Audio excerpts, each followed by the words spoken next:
I feel like the word loser villain gets thrown around a lot in Batman stuff. There's no denying that Batman easily has the most colorful and recognizable cast of villains of any superhero out there. Whether it be Joker, Penguin, Riddler, Catwoman, Two-Face, Bane, Poison Ivy, David Zaslav, Scarecrow, Mr. Freeze, Ra's al Ghul, Bruce Timm with an erection, the list goes on. But those who dive deeper into Batman's mythos are also probably familiar with some of his lesser-known villains. Maybe even say the ones who are considered not as formidable as his A-listers. Characters like Killer Moth, Maxi Zeus, Calendar Man, Polka Dot Man, Kite Man, Ten-Eyed Man. You'll notice there's a lot of men in there. Don't even think about it. Guys like these make up what many people consider to be loser villains. Loser villains typically come from varying different points in Batman's history. Villains like Killer Moth come from the Golden Age, Polka Dot Man, Kite Man, and Calendar Man come from the Silver Age, and villains like Ten-Eyed Man and Maxi Zeus come from the Bronze Age.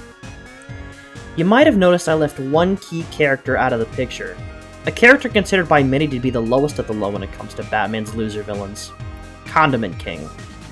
The reason I left him out of this is because Condiment King was deliberately created to be a joke. In fact, he's not even an actual villain in his own right. In the episode of Batman the Animated Series he first appeared in, he was a comedian that was brainwashed by the Joker into being a parody of goofy Silver Age villains.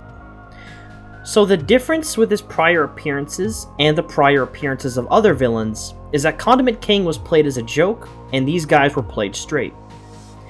In their respective stories, they were actually taken just as seriously as Batman's more iconic villains.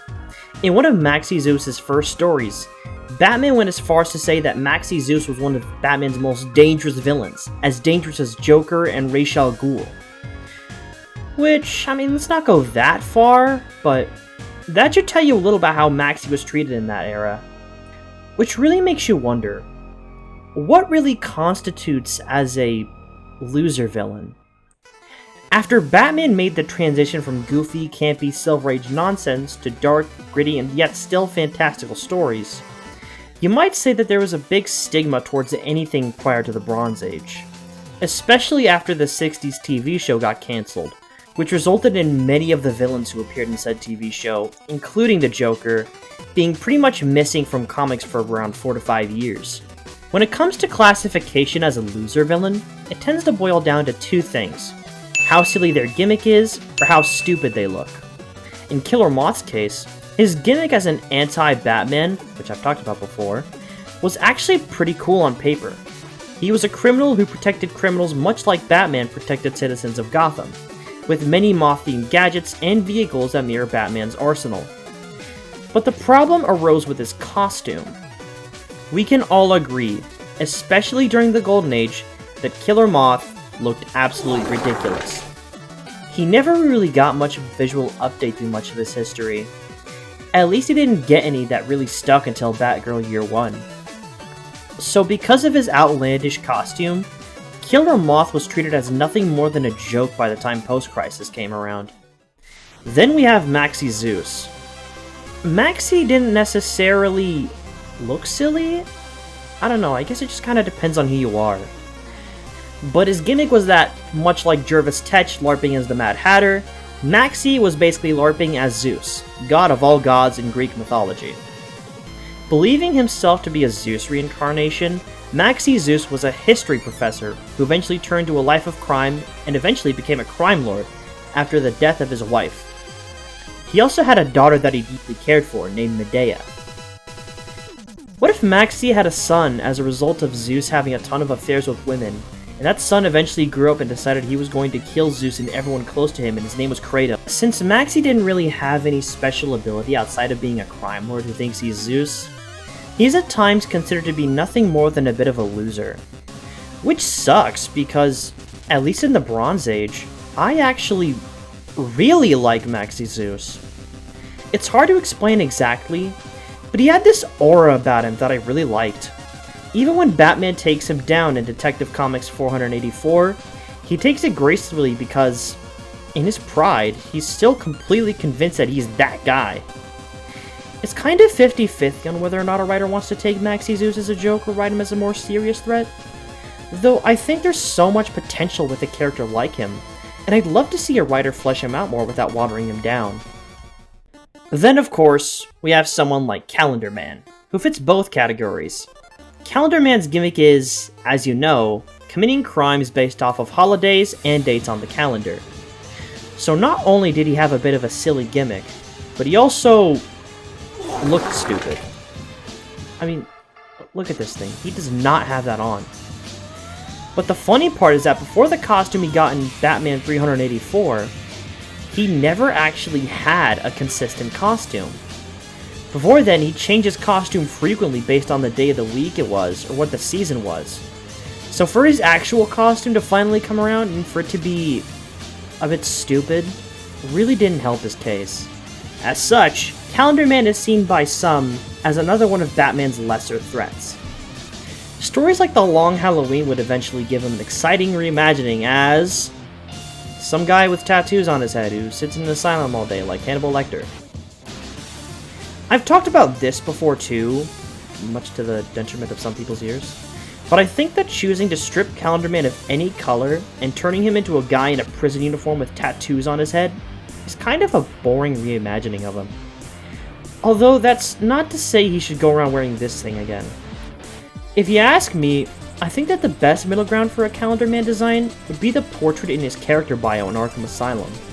It has the head tattoos, but keeps his color scheme and some of the ideas of his original costume, and turns it into a suit that actually looks really cool and unique amongst some of Batman's other suit-wearing baddies. And of course, as mentioned earlier, there's also villains like Ten-Eyed Man, Kite Man, Polka Dot Man, all of which have just as consistently been lumped into the black sheeps of Batman's rogues. Characters like Kite Man and Ten-Eyed Man have gotten their own rebrands in recent years, with Kite Man's more sympathetic take in Tom King's War of Jokes and Riddles. Or as I like to call it, complete garbage. That shit is a 2-pack of ass. The fuck are you talking about? That shit stinks. He's okay, I guess. I never really got that into the sympathetic backstory given to him, but that's mostly a byproduct of how Tom King writes characters, which is really bad. There's also Ten-Eyed Man's recent reimagining by Dan Waters in their Arkham City storyline, not to be confused with one of the best video games of all time.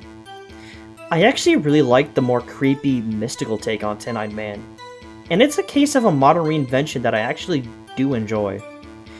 Which brings me to the main point I want to make. Before Batman the Animated Series, you'd be shocked to know that Mr. Freeze, previously named Mr. Zero, was right in with these guys at the bottom of the barrel.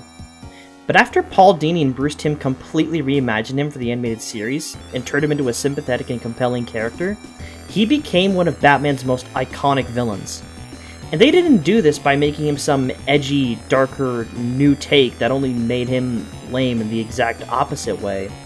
They did it by sticking to his base concept, elevating and modernizing it to make him a staple in the Batman mythos. And that to me is the ideal approach for remastering these villains. Firefly went from a guy in a silly costume with a light bulb to a destructive and obsessive pyromaniac with a jetpack.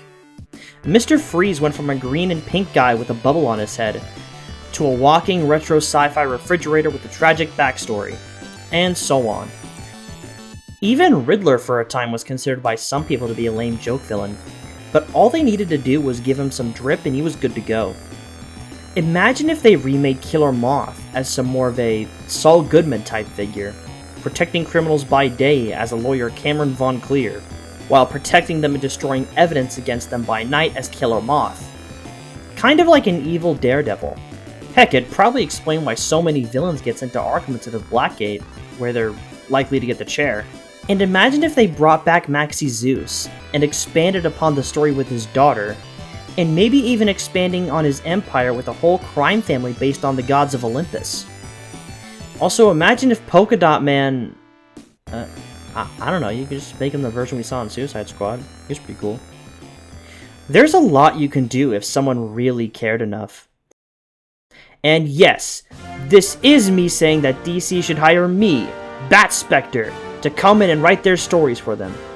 Because as we all know, pretentious fans who think that they know better than actual writers have always produced way better content than anything that's officially put out these days.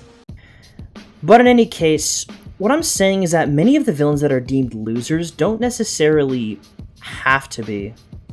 I'd go as far as to say they don't deserve to be. You mean to tell me that crimes based on calendars is goofier than crimes based on jokes, riddles, and the number 2? As the saying goes, there's really no such thing as a bad idea. Even Across the Spider-Verse proves this, with how they were finally able to convince everyone how cool the Spot is. So I can only hope that maybe one day, some of these misfits can get the treatment that they deserve. Hey, I'm back! Kinda. I know it's been a pretty long time since my last video. The reason for that being that I kinda just hit a complete crash in motivation for making videos on my main channel, and I really just needed to take a break for a while until I felt like doing it again. I don't really do YouTube as a main thing. I'm not even monetized. I only really make videos as a hobby when I feel like there's something about Batman that I really want to talk about, or if I want to make a really stupid rap battle. And I'm glad that resonates with a lot of people.